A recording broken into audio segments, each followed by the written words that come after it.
Secretary General, I know you hear me. I want to directly talk to you. Why are you afraid of the Islamic Republic? Millions of unarmed Iranians, innocent and unarmed protesters, have been silenced with bullets, mass arrest, prison, and a total communications blackout. No internet, no cell phones, and no landlines. They put Iran in a total darkness. I am here to bring their voices here in this room. I am here to tell you that a brutal slaughter has taken place in my beloved homeland, Iran, and it will get much worse if the world do not take serious action. Iran is facing a nationwide uprising that cuts across Iran, across the society, with a clear demand to end Islamic Republic. At the same time, a nationwide campaign by the Islamic Republic to erase it, to silence people.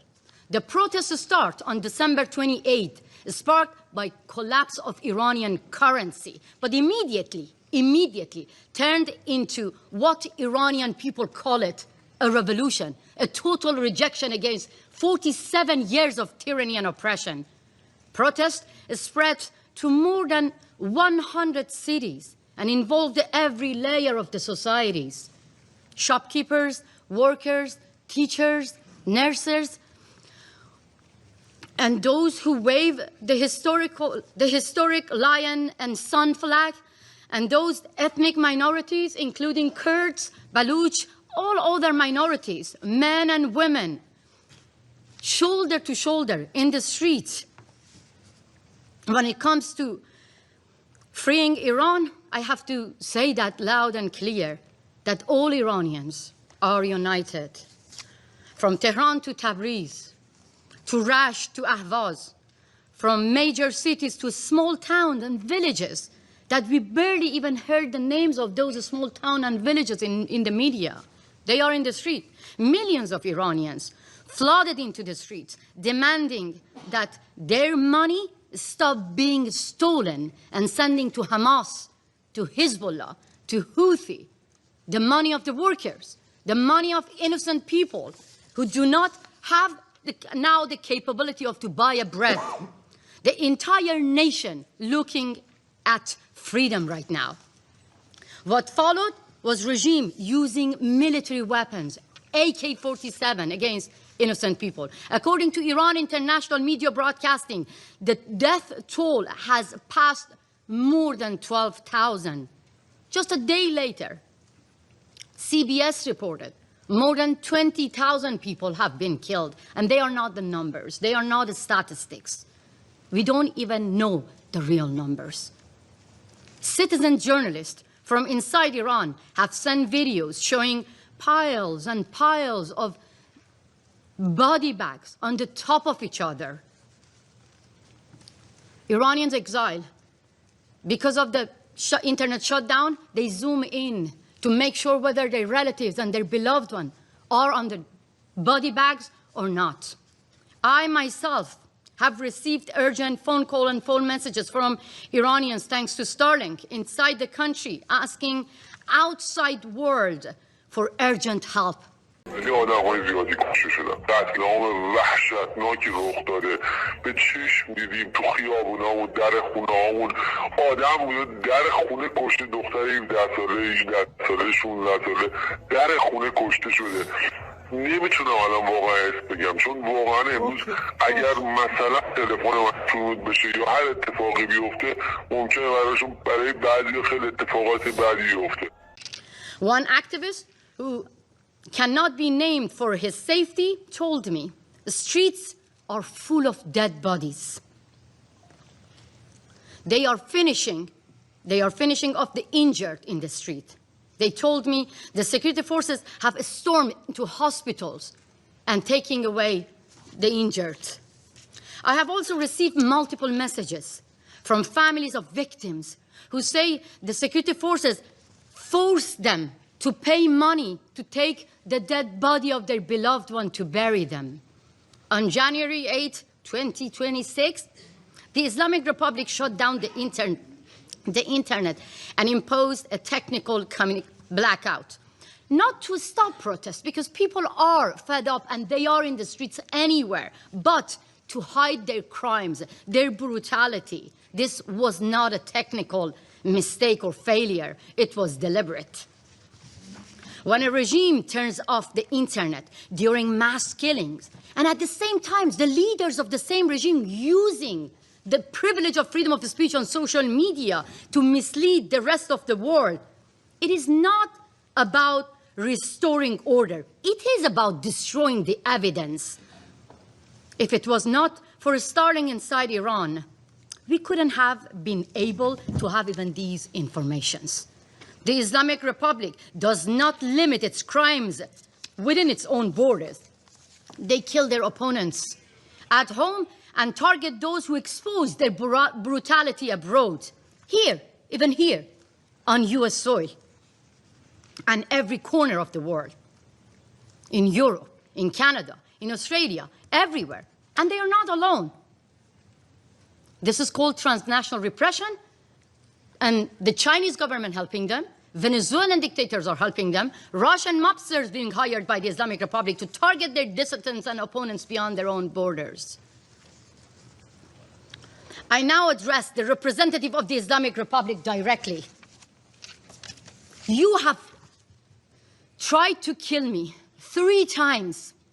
I have seen my would-be assassin with my own eyes in front of my garden in my home in Brooklyn. In the United States of America, in the courthouse, I have seen my would-be assassin confessing that they have been hired by the Revolutionary Guards to end my life. My crime? Simply echoing the voice of innocent people that you killed them.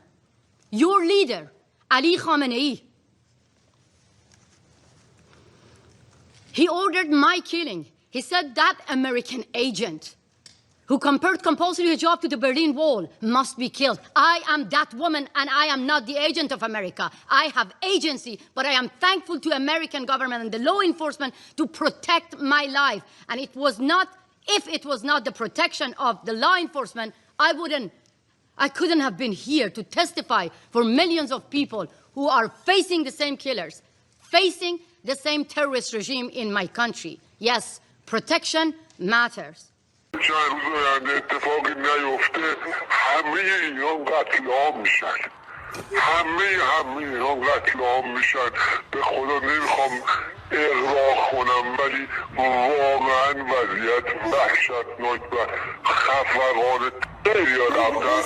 3 years ago, another Iranian human rights defender stood here in this room to warn you about another nationwide protest, Women, Life, Freedom, after the murder of Mahsa Jina Amini for the crime of simply showing a bit of her hair. How many women are sitting here? You could easily get killed simply for showing your hair. Mahsa got killed. That sparked a revolution. And women and men shoulder to shoulder took to the street. More than 700 people got killed. We have seen this before. We have more names to remember. In 2009, Neda Agha Sultan, symbol of more than 100 people who got killed.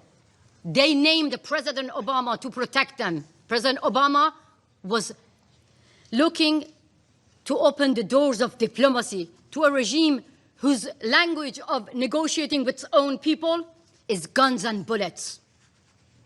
We've seen this in 2019 with Pouya Bakhtiari, who was killed in front of the eyes of his mother, Nahid Shirpishe.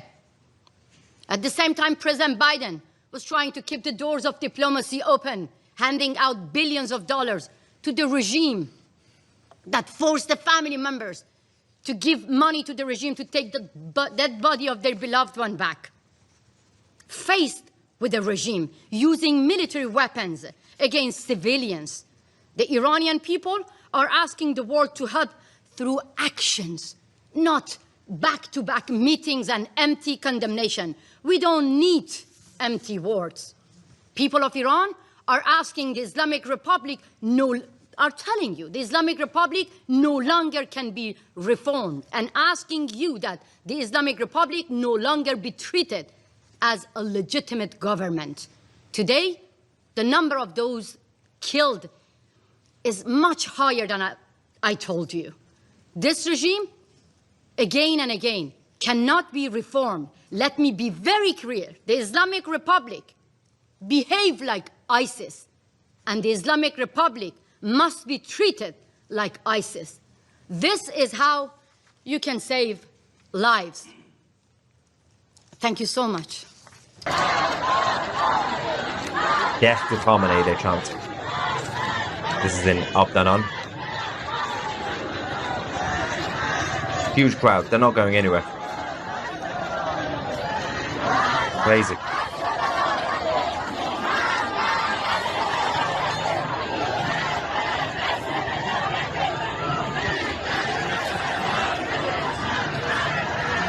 They're deaf to the supreme leader.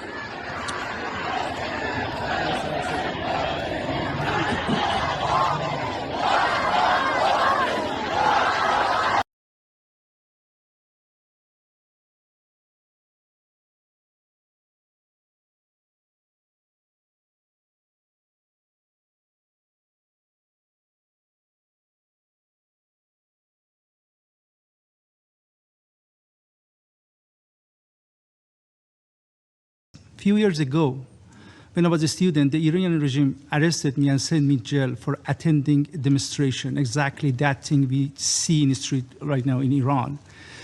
And they said that demonstration against the government, Islamic regime in Iran, is fighting with the government, and we are representative of the God, of Allah on the earth. And when you fight with our regime, it means you fight with God. And based of the Islamic rule, Sharia, your punishment is death. They gave me capital punishment. They sent me jail. They kept me 2 years in solitary confinement. They tortured me, many torture, including fake execution. They killed other people and kept me there. I watched them, how they die to torture me. For 3 times they did that. They cut my body and put salt on my body. They bound my hands and hung me from the ceiling. Then they took a cable and started to beat me with that cable. I never imagined that I could scream like that. I had lots of pain in my body.